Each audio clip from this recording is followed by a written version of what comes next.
I think once Roe v. Wade was overturned, there was some people who thought, well, we've won. And what's important to realize is that 63%, and that might be a low number actually, 63% of abortions that take place in this country take place through chemical abortion drugs.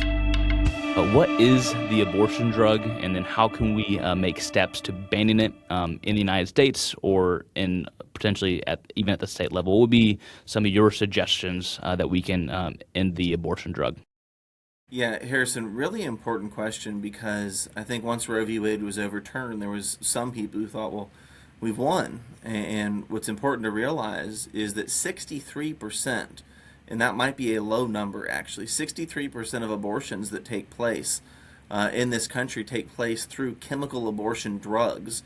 So at least I think my generation, even folks a little bit younger than me, probably grew up going to the abortion clinic on Saturday, to pray outside of it, to try to do sidewalk counseling.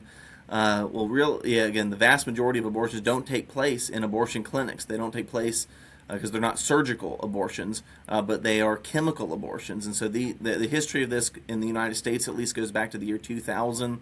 The outgoing months, the final months of the Clinton administration is when the FDA approved chemical abortion. It's a 2-pill regimen. The first pill, mifepristone, basically starves the developing baby. The second pill, misoprostol, induces contraction and expels the now dead baby. And so it's a gruesome process. I will say when the chemical abortion regimen was approved in 2000, there were some safeguards that were put in place. It required initially 3 in-person visits. You had to report adverse health outcomes for the woman. You could only take it through 49 days gestation. Well, first Barack Obama in 2016 began to roll back those safeguards. For example, instead of 3 in-person visits, you only had to have 1 in-person visit. Well, then Joe Biden, when he was president during the COVID-19 pandemic, he completely did away with the in-person physician visit. And so now it's kind of the wild, wild west that anyone, and I say anyone meaning a pimp or a boyfriend or abusive individual, can order these pills and administer them to the pregnant woman. Now, what's important for us to realize is that a lot of conservative states have passed legislation against it, but how do you stop these pills from being mailed from California or New York or Illinois? And so what's important to realize, there is federal law on the books. It's the Comstock Act going back to the late 1800s. The Biden administration put out a memo that said that basically this didn't apply, and unfortunately the Trump administration has refused, is still operating basically under that memo. They are not enforcing federal law that prohibits the mailing of these drugs.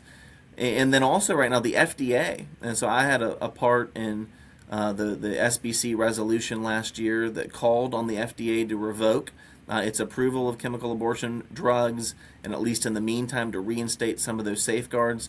Again, the FDA has promised us that it's reviewing the safety of these drugs, and of course we know that these drugs are never safe for the baby, and they're also not safe for women. Actually, it's close to 11% of women who take these drugs end up having an adverse health outcome. And so, again, my hope and prayer is that the second Trump administration will enforce federal law that doesn't allow these pills to go across state lines, and would, again, revisit that initial approval of mifepristone, and at the very least, in the meantime, restore those safeguards, add an ultrasound requirement.